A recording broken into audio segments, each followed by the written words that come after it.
Yo, what's poppin', people? Your boy Snacks is back in the building with another banger. And you know how we do. Before we get started, we got to give a shout out to all the channel subscribers and the channel members. Thank you all very much. But we also got to give a shout out to you, the viewer, for taking the time out to watch this video. But while you're here, do us a solid and hit that like button, hit the subscribe button.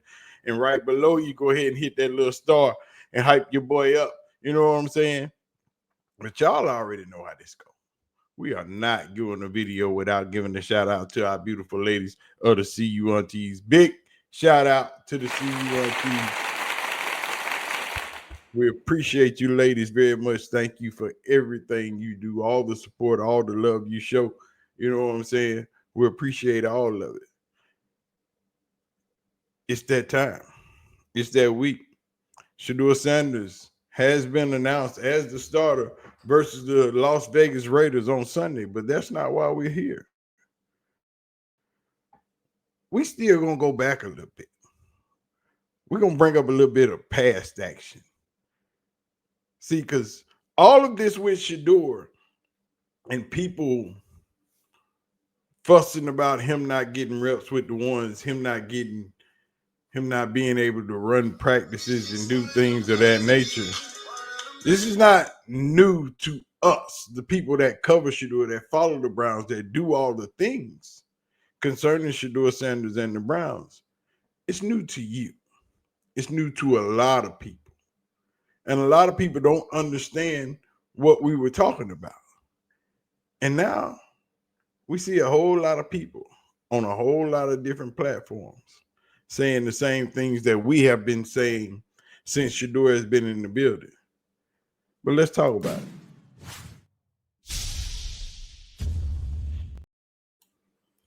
Shedeur Sanders, being one of the most highest rated quarterbacks coming out of college, the most pro rated quarterback in this draft, was yet and still drafted in the 5th round.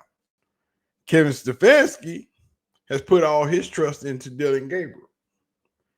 And we have been talking about this for months, since rookie minicamp, since OTAs, since fall practice. We have been talking about Shedeur not getting reps, not being prepared, not being put in a position to succeed. But hold up. Before we go any further, we want to let y'all know that Shedeur Sanders' home was broken into on Sunday while he was playing in the game. And Yahoo Sports reported that approximately $200,000 in property was stolen from the home of Shedeur Sanders during the Cleveland Browns debut versus Baltimore, per the Medina County Sheriff's Office. And they got pictures and videos of the 3 people that broke into his home. Y'all, I know everybody's falling on hard times, but what y'all gonna do with it? Now that you've stolen it, what are you gonna do with it? Because you probably got some jewelry and some other stuff. And what you gonna do? Wear it? It's probably tagged. It's probably got chips in it. Because mine got chips in it. It's secured. It's insured. So what you finna get is some jail time. Let me tell y'all young people something out here stealing from people who work very, very hard for the things that they've achieved. It might not seem like he worked hard to you because his father was already rich, but he has worked hard for the money he's earned and the things that he has paid for. Don't go taking stuff from people that don't belong to you, because it's going to hurt when it come back. And payback ain't fair. Is all I'm saying. But now, back to the lecture at hand. We have been on this track for a long time. But I'm just going to play a few pieces from Tony Rizzo, because we ain't going to get into everybody else. T. Rizzo has been beating this drum just like we have on why Shedeur isn't getting any reps. Why isn't he being prepared, since he's the number 2 player why is he not ready since he could have to go in the game at any given time. We understand that Dylan Gabriel's a rookie, but our argument is Shedeur is also a rookie. So you must prepare them both. T. Rizzo. I don't think with a bad line he's ready to play. Okay, I just say let's just see how bad could it be. What are we waiting for? Are they that afraid that Sanders is going to take 7 sacks? Who in the hell is coaching this kid for 10 weeks? Is he getting coached? Is he getting developed? Apparently not. They're not even giving him first team reps. It's a joke. It's your job to develop these kids. I don't give a where he was drafted. I don't. I'm trying to be fair here, and I'm trying to understand. And okay, if you don't think he can play behind this line, what does he do in practice every day? And that's the question we've been asking for months. What are we doing? Why isn't Shedeur being treated like a backup quarterback? He's a rookie backup quarterback. He is not a backup that has been in the league for 4 to 5 years like Bailey Zappi and has had on-field time and has played a season or 2 in the league, who don't need that many reps because you got a rookie quarterback. The Cleveland Browns put themselves in this situation because they drafted 2 rookie quarterbacks. And now we've been beating this drum for months. The way the Browns handled Shedeur is exactly why he looked like what he looked. Progressing? Is he improving? Is he being developed by the Cleveland Browns? Riz, history would tell us probably not. If I'm just being fair. But Riz, here's the other thing that you forget.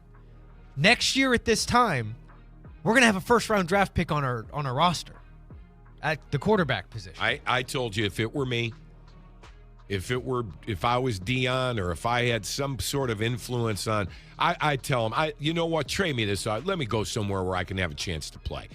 Chris, don't you think there are enough desperate teams out there? Because you know the Browns got it all figured out. You know, Dylan Gabriel's going to be their backup, and then they're going to find their franchise quarterback no matter what next year, right? Because we all believe that. Yeah, because we've been beating this drum for 6 months that they're not developing him. They're not getting him prepared for what's to come. We all knew that Dylan Gabriel was 1 play away. And then the day finally arrives. Shedeur has to go in the game, and everybody's asking the question, why doesn't he look great? Of course he's not going to look great. What have they done to put him in a position to be great? First one to admit it. Yeah, the kid looked awful. He looked terrible. But whose fault is that? The guy's 1 play away and you're not prepping him? How is that possible? I don't know. What I think happened yesterday is, I think 2 things. Number one, Shedeur showed everybody he's got a long way to go. A lot of work. He's not going to get the work here in Cleveland. And number 2, this coaching staff, goodbye. How'd the 4th and 1 work out? Is part of it his fault? Sure. He played awful. Shedeur holds on to the ball too long. Well, guess what? That's what he does poorly. He also throws the ball better than Gabriel. Okay, he does. And by the way, he was also a catch away from tying that game for as bad as he looked. A couple of things. He's a neglected player. You bury the kid on your depth chart, and you don't give him any reps, and then if you know what he's doing wrong, it's called coaching. You got to coach him not to take the sacks. You got to coach him to be able to throw the ball away. The problem is, kid didn't get any reps. He admitted the first time he threw a ball to Jerry Jeudy was yesterday at the stadium.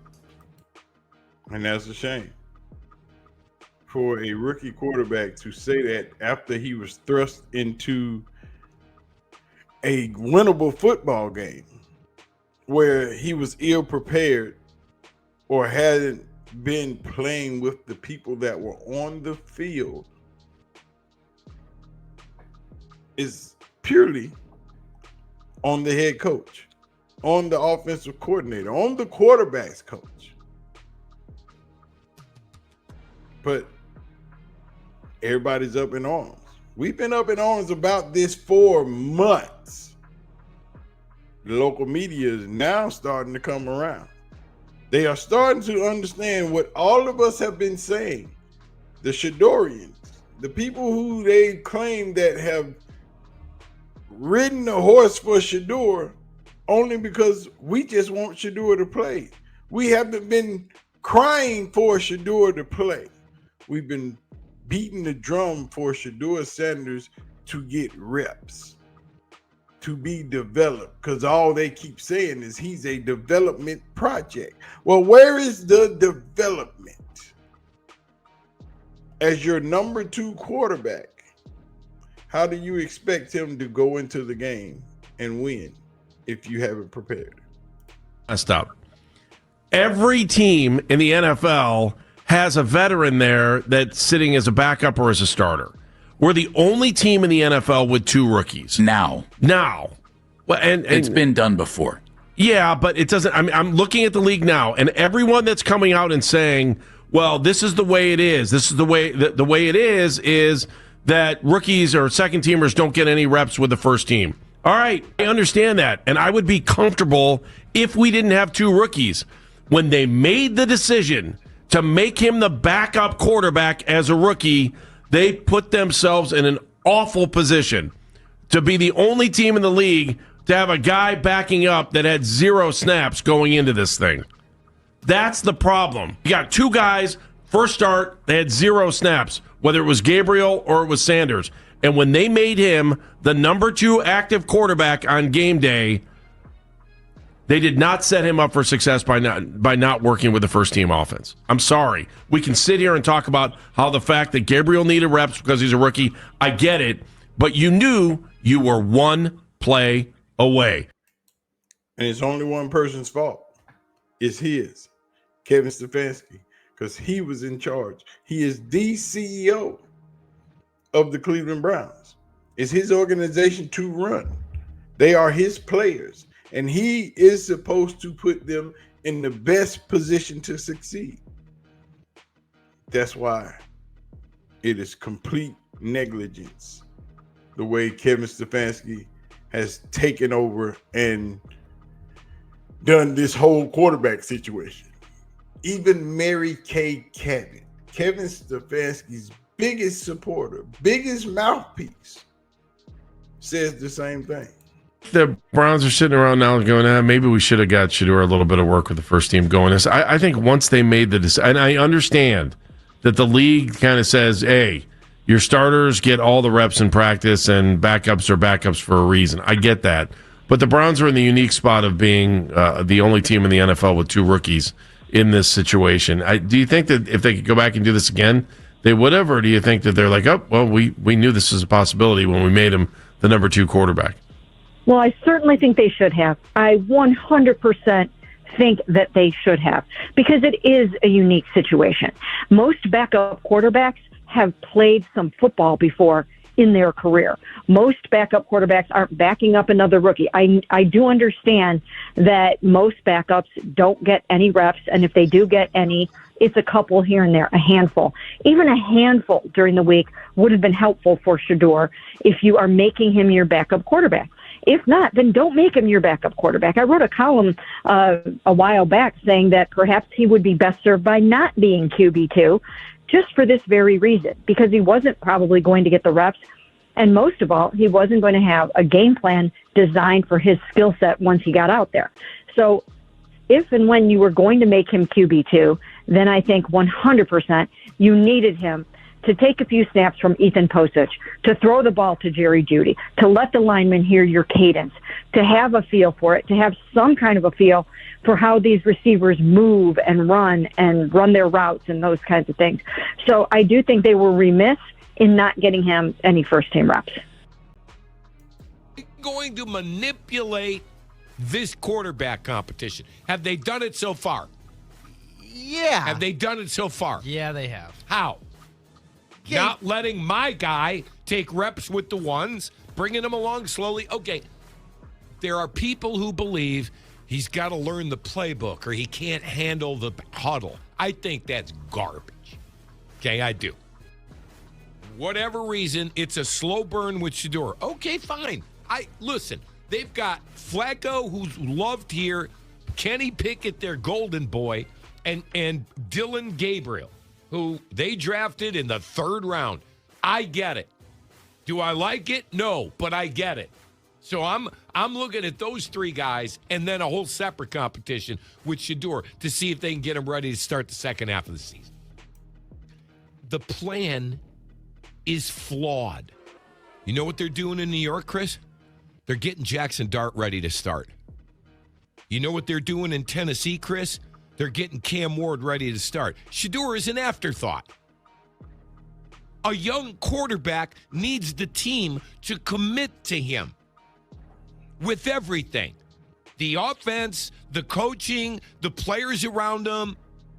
They work him in slowly. There's a ramp up. They give him a chance. He's not getting any of this.